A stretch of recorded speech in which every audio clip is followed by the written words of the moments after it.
Ever felt like you were living your life in a rut? Like the walls were closing in on you and you just couldn't escape? Maybe you feel like you're living your life behind bars. Well, I've got a spiritual escape plan that you can live with.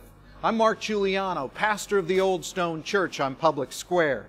Today, we're going to talk about the power of freedom.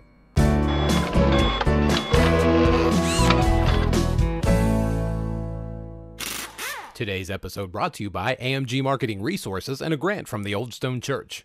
We often think of freedom as life without constraints, living our lives without bars and not behind them. But freedom is really a choice we make about how we live and who we serve. As a kid, my dad was a prison chaplain. I remember one day my dad told me about an inmate who'd become increasingly violent.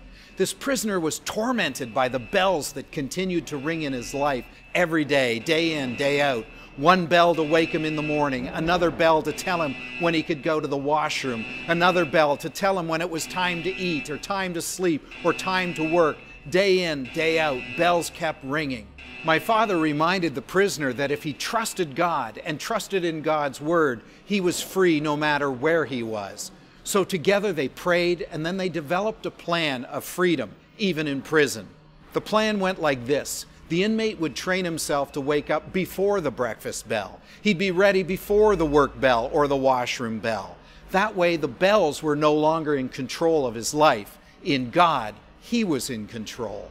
So what's controlling your life? Why not ask God to help you formulate a freedom plan today?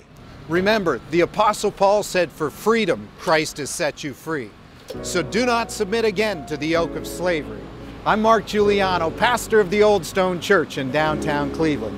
Give us 2 minutes. We'll give you tools for life.